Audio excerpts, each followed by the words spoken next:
नमस्कार। तो देखिए, हिमाचल प्रदेश पुलिस कांस्टेबल की जो है वो भर्तियां निकल चुकी हैं। तो पुलिस कांस्टेबल के लिए हम बहुत अच्छे से तैयारी करने वाले हैं। जिस तरह से हमने पेपर 1 के लिए तैयारी की थी, उस तरह हम पुलिस कांस्टेबल के लिए भी जो है एज़ पर सिलेबस जो है डिटेल में तैयारी करेंगे। और इस सीरीज़ में हम सबसे पहले तो प्रीवियस ईयर के पेपर से जो है डिस्कशन को स्टार्ट करेंगे। जो प्रीवियस ईयर मतलब पहले जो इससे पहले कांस्टेबल का पेपर हुआ था, उसमें किस तरह के क्वेश्चन पूछे गए थे, क्या क्या पूछा गया था, उस पैटर्न को देखेंगे पहले तो। क्योंकि देखिए, कोई भी एग्ज़ाम की आप तैयारी कर रहे हैं तो ये इंपॉर्टेंट होता है कि एक बार वो पहले पेपर जो हुआ है उस पैटर्न को जो है वो आप ज़रूर देख लें। वही पैटर्न हम सबसे पहले देखेंगे और उसी के अकॉर्डिंग जो है वो फिर डिस्कशन को जो है वो आगे ले जाएंगे। ये हमारा सबसे पहला पार्ट है। और अगर आप पुलिस कांस्टेबल की तैयारी कर रहे हैं, पहली बार हमारे साथ जुड़े हैं, तो चैनल को सब्सक्राइब ज़रूर कर देना, क्योंकि आने वाली हर एक इंपॉर्टेंट नोटिफिकेशन आपको तभी मिलेगी और डेफिनेटली आपको यहाँ से हेल्प मिलने वाली है। इस बात की गारंटी मैं आपको देता हूँ। पेपर 1 में आपने बहुत अच्छा रिस्पांस देखा था। पेपर 1 के बाद अभी पुलिस कांस्टेबल में भी बहुत अच्छा रिस्पांस देखने को मिलेगा। बस आपका साथ मिलता रहे कंटिन्यू, तो डेफिनेटली जो है हम इस गोल को भी जो है वो अचीव कर लेंगे। तो क्वेश्चन नंबर 1 से जो है डिस्कशन को स्टार्ट करेंगे। बोलते हैं 40 विंग्स। यहाँ पर कुछ बोला गया है, ईडियम्स दिए गए हैं, उनके अप्रोप्रिएट मीनिंग बताने। तो सबसे पहला ही ईडियम है 40 विंग्स। तो 40 विंग्स का मतलब क्या होता है? इसका मतलब होता है a short sleep during the day. Option C जो है वो सही आंसर है।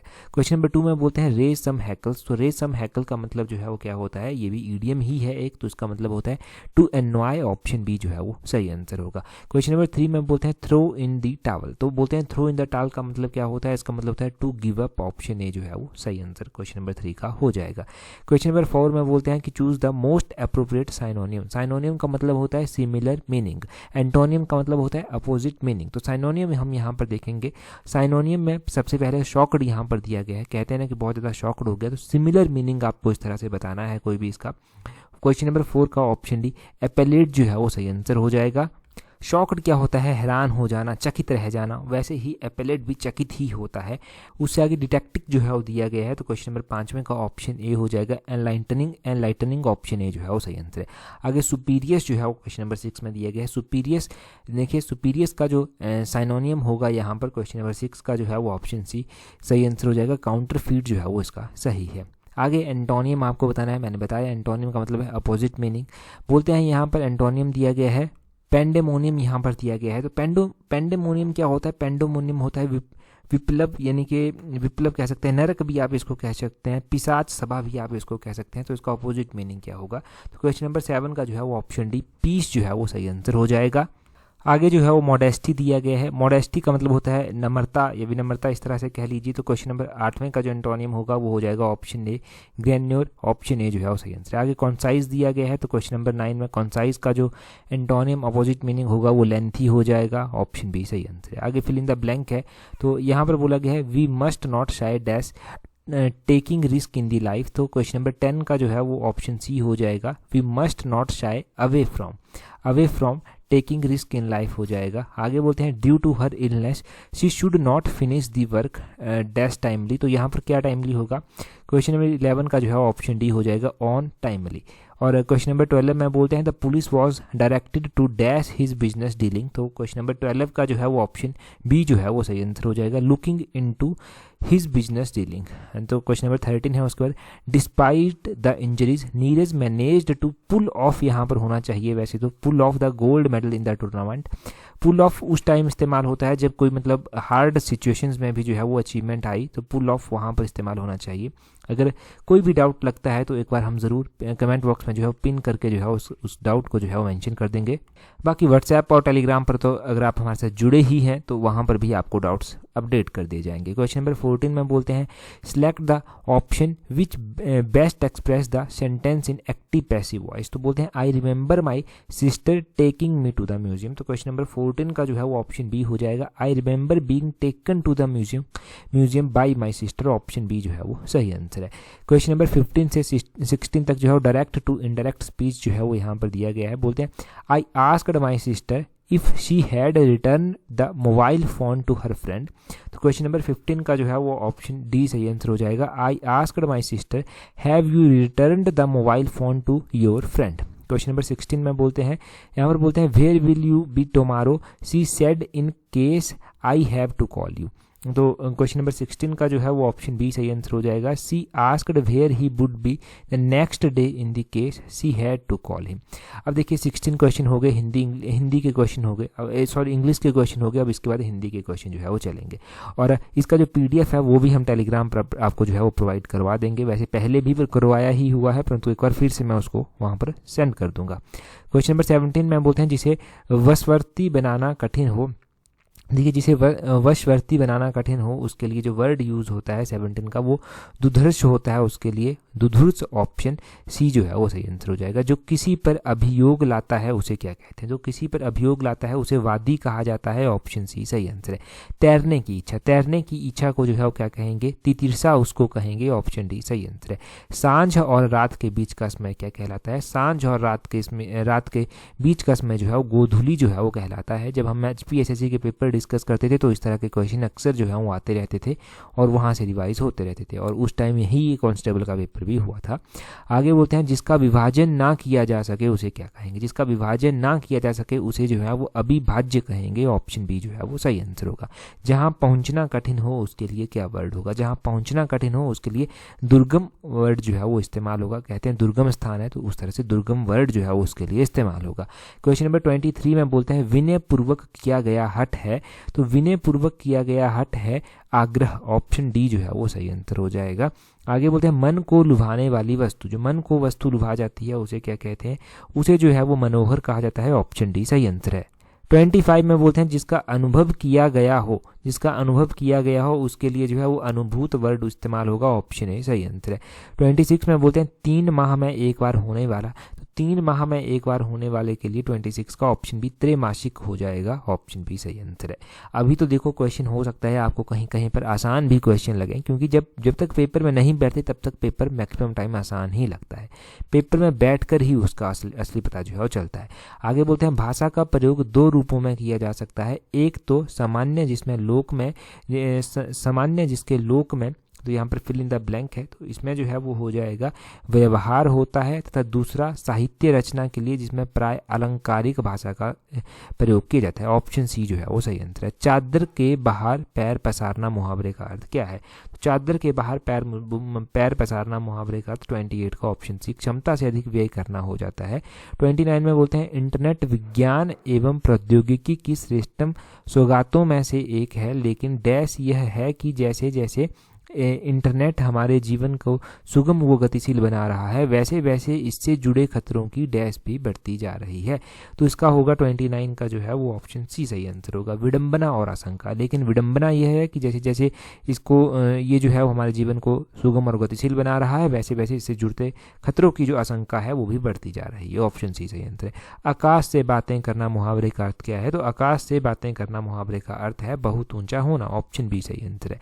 31 में बोलते हैं निम्नलिखित शब्दों में से कौन सा कांति का पर्यायवाची नहीं है? तो देखो कांति का पर्यायवाची नहीं है पूछा गया है, समृद्धि कांति का पर्यायवाची नहीं होगा।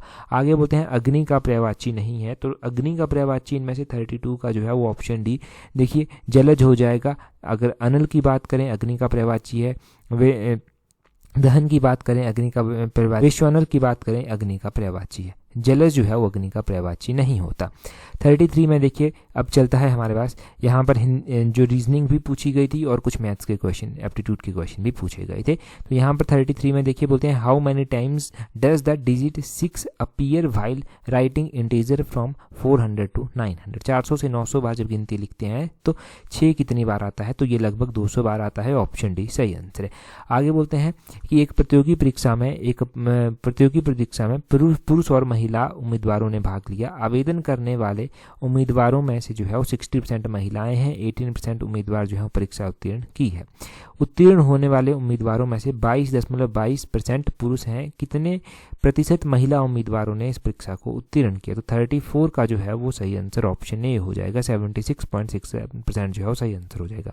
जो मैंने PDF वहाँ पर अपलोड किया ना मैथ का सेक्शन, वहाँ पर बहुत अच्छे से आप देखिएगा, खुद से सॉल्व कीजिएगा उसको और बहुत हेल्प मिलने वाली है।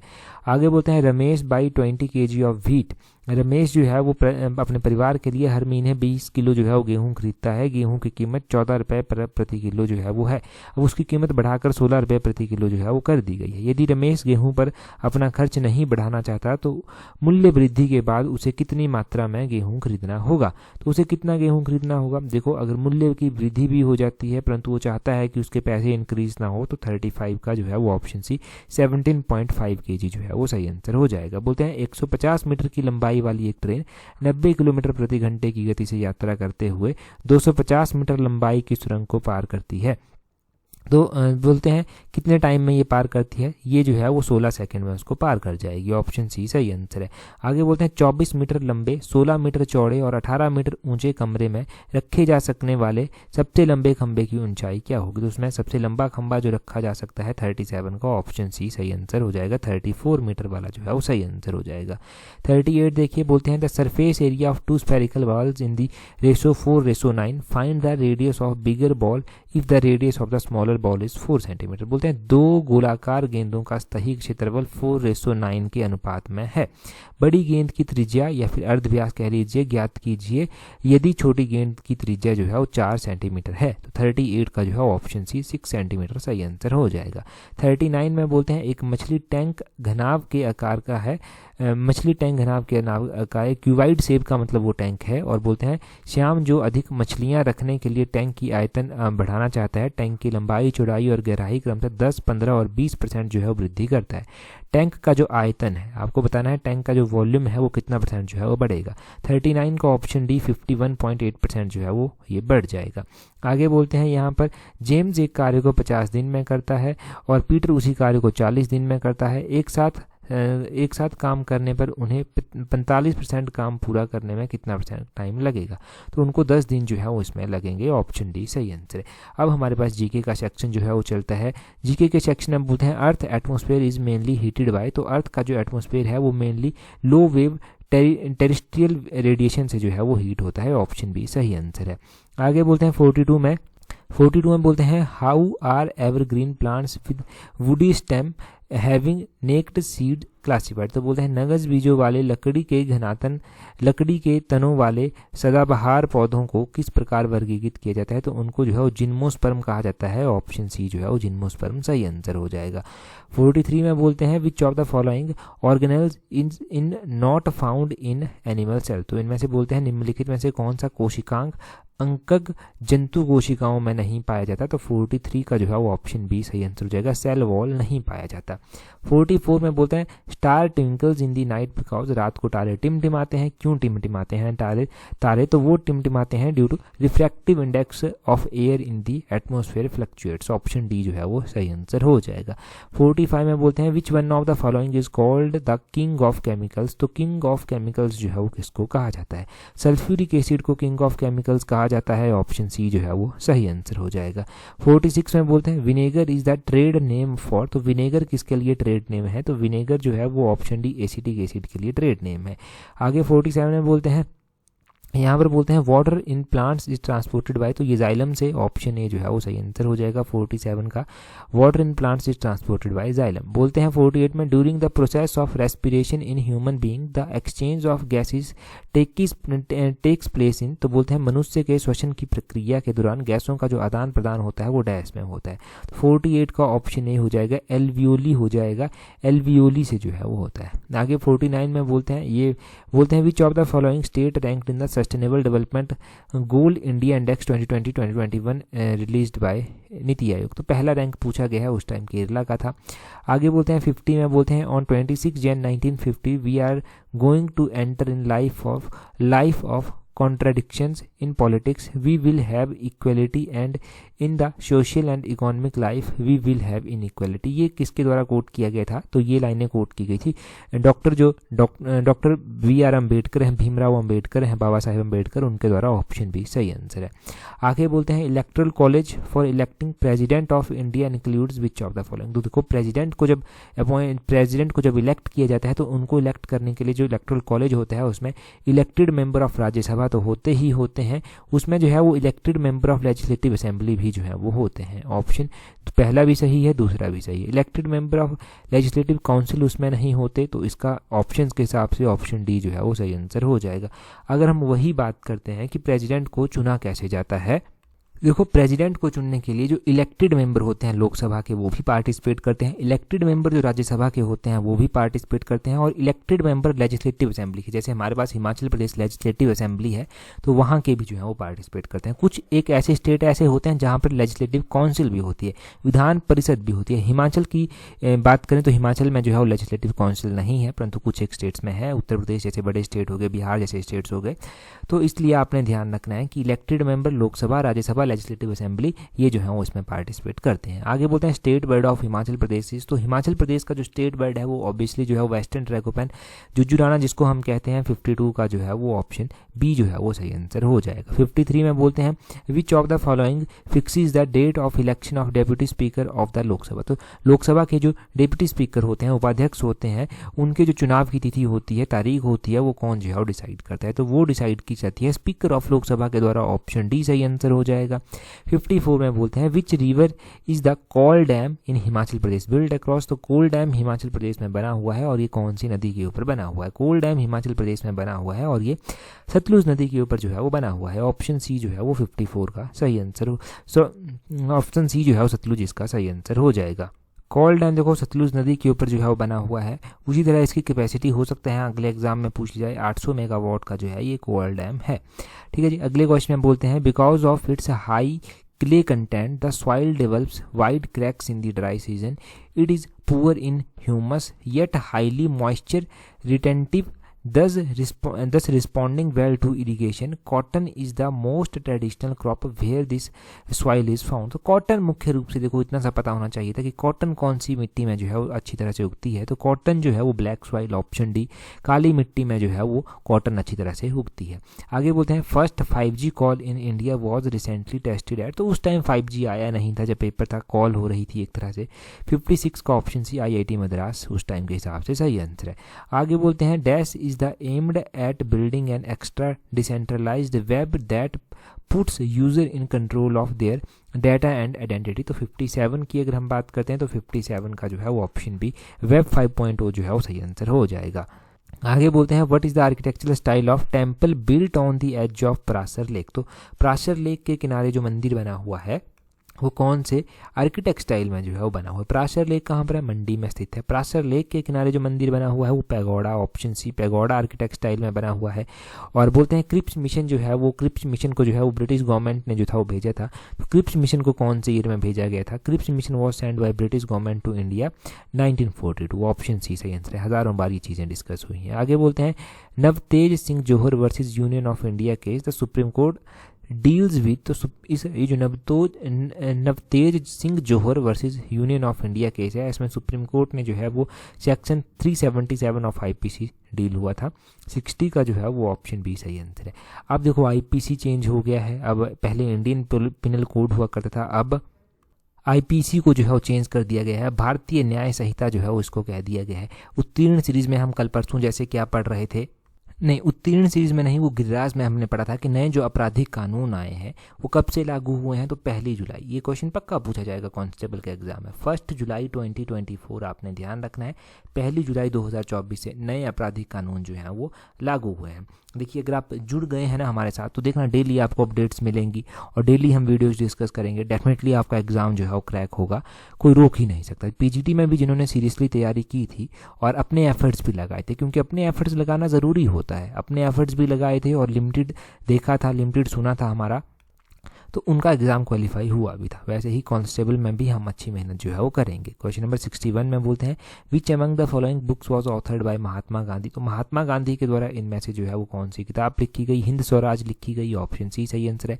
पुलिस कमेमोरेशन डे जो है वो कब मनाया जाता है? पुलिस स्मृति दिवस जो है वो 21 अक्टूबर को मनाया जाता है, ऑप्शन डी सही आंसर है।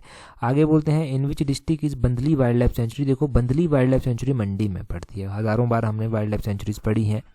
64 में बोलते हैं which mountain pass provides access between Lahaul and Spiti valley. तो लाहौल और स्पीति वैली के बीच में जो एक्सेस दिया जाता है वो कुंजुम दर्रे के द्वारा दिया जाता है, ऑप्शन डी जो है वो सही आंसर है। वैसे ही यहाँ पर कुगती पास भी जो है वो दिया गया है। तो कुगती पास की भी हम जब भी बात करते हैं तो कुगती भी एक इंपॉर्टेंट पास है। कुगती वाइल्ड लाइफ सेंचुरी है पहले, तो वो चंबा में जो है वो पड़ती है। अगर हम कुगती पास की वैसे ही बात करते हैं कि कुगती पास किसको किसके साथ जो है वो जोड़ता है, तो ये लाहौल को जो है वो भरमौर साइड से जो है वो जोड़ देता है। वैसे ही हमारे पास जो है वो इंद्रहार पास भी जो है वो दिया गया है। तो इंद्रहार पास की बात की जाए, ये कांगड़ा को भरमौर साइड से जो है वो जोड़ता है। यहाँ पर घसूतड़ी पास दिया गया है, एग्जैक्टली ये भीम घसूतड़ी कहलाता है। तो ये चंबा को कांगड़ा साइड से जो है वो जोड़ता है। 65 क्वेश्चन नंबर देखिए। अब ये रीजनिंग टाइप के क्वेश्चन है। बोलते हैं what is the value of x. यहाँ पर 40, 20, 20, 30, 60, 150 यहाँ पर एक्स की वैल्यू आपको बतानी है। तो 65 में जो है वो एक्स की वैल्यू ऑप्शन बी 450 आ जाएगी। और उसी तरह आपको बताना है find the next term in the series 369, 387, 351, 360, 342। Next term जो है वो यहाँ पर 66 में जो आएगी वो ऑप्शन ए 343 आ जाएगी। आगे 67 में हम बोलते हैं कि कोडिंग यहाँ पर दी गई है। फॉर्मल को अगर आप इस तरह से लिखते हैं तो बेटर को किस तरह से लिखेंगे। 67 का ऑप्शन सी हो जाएगा, EHWQPO इस तरह से लिखेंगे। आगे जो है वो पैराग्राफ दिया गया है, इसको पढ़ना आप। PDF जो डाली गई है टेलीग्राम पर, वहाँ से PDF को डाउनलोड करना, फिर इसको पढ़ना। PDF टेलीग्राम पर है तो टेलीग्राम पर आप @allexam31 सर्च करना अपने टेलीग्राम से। allexam31 इस तरह से आपको हमारा टेलीग्राम चैनल मिल जाएगा। 35-36 हज़ार के करीब लोग जुड़ चुके हैं, आप भी जुड़ जाइए ताकि आने वाले हर एक एग्ज़ाम की अपडेट मिलती रहे। और टेलीग्राम पर ही आपको हमारा व्हाट्सएप ग्रुप भी मिल जाएगा। 68 देखिए, बोलते हैं in which of the college do 3 of them study. तो बोलते हैं कि किस कॉलेज में जो है वो इनमें से कॉलेज जो है तीनों पढ़ते हैं। तो 68 की अगर हम बात करते हैं तो 68 में ऑप्शन सी एक्स जो है वो सही आंसर हो जाएगा। 69 में बोलते हैं which of the following pairs of the students study medicine. तो कौन से स्टूडेंट्स मेडिसिन पढ़ते हैं। 69 का Q और L ऑप्शन सी सही आंसर है। 70 का जो है बोलते हैं apart from O who studies mechanical engineer. तो O के अलावा जो है वो मैकेनिकल इंजीनियर इनमें से कौन पढ़ता है, तो वो M पढ़ता है, ऑप्शन बी सही आंसर है। 71 में बोलते हैं museum is related to curator in the same way prison is related to. तो प्रिजन में जो है वो कौन होता है, प्रिजन में जेलर होता है, ऑप्शन सी सही आंसर है।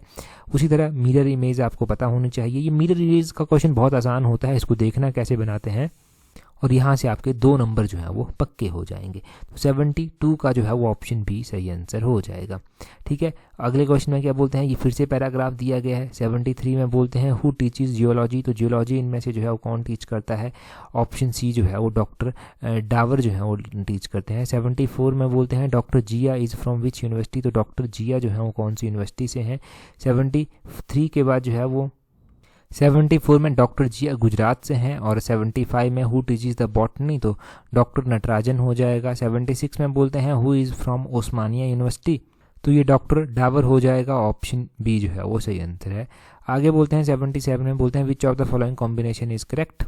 तो combination is correct, doctor Natarajan जो है वो गुजरात यूनिवर्सिटी से हैं, ऑप्शन डी सही आंसर हो जाएगा। 78 में बोलते हैं, यहाँ पर बोलते हैं मिस्टीफाई जो है वो इसको इस तरह से लिखा गया है। तो NEMESIS को किस तरह से जो है वो लिखा जाएगा, ये आप कमेंट करके बताएंगे। अभी सॉल्व कीजिए, थोड़ा सा ब्रेनस्टॉर्मिंग हो जाएगी यहाँ से। ठीक है, अगला क्वेश्चन देखिए। 79 बोलते हैं pointing to a man a woman said his mother is the only daughter of my mother. तो 79 का एक पुरुष की ओर इशारा करते हुए एक महिला ने कहा कि उसकी माँ मेरी माँ की इकलौती बेटी है। तो उसकी महिला की पुरुष के साथ क्या संबंध है, तो वो मदर संबंध है, ऑप्शन ए सही आंसर है। 80 में बोलते हैं अगर M+N का मतलब M है और ब्रदर ऑफ N है, इस तरह से मतलब कोड किया गया है, तो इसको सॉल्व करने पर ऑप्शन डी जो है वो सही आंसर आएगा। वैसे ही अगर आप तैयारी कर रहे हैं, पता चल जाएगा आप कितनी तैयारी कर रहे हैं। क्वेश्चन मैं आपसे पूछता हूँ, क्वेश्चन है कि मुरांगला पीक जो है वो कहाँ पर आती है। मुरांगला पीक यहाँ पर मैं लिख रहा हूँ, ये मुरांगला पीक हिमाचल में कहाँ पर आती है, हिमाचल के कौन से डिस्ट्रिक्ट में आती है। और जो पेपर हुआ था पहले कांस्टेबल का, उसमें 80 ही क्वेश्चन थे। और जल्दी से अभी आप कमेंट करके बताइए कि ये मुरांगला पीक कहाँ पर आती है। टेलीग्राम पर अगर आपने हमें ज्वाइन नहीं किया है तो टेलीग्राम पर ज्वाइन करने के लिए अपने टेलीग्राम से @allexam31 करके सर्च करना, आपको हमारा टेलीग्राम चैनल मिल जाएगा। टेलीग्राम के अलावा टेलीग्राम पर ही व्हाट्सएप ग्रुप का लिंक दिया गया है, वहाँ पर भी हमें ज्वाइन कर लेना। डेफिनेटली इन चीज़ों से आपको हेल्प मिलने वाली है। That's all, thank you very much for watching and listening it very patiently.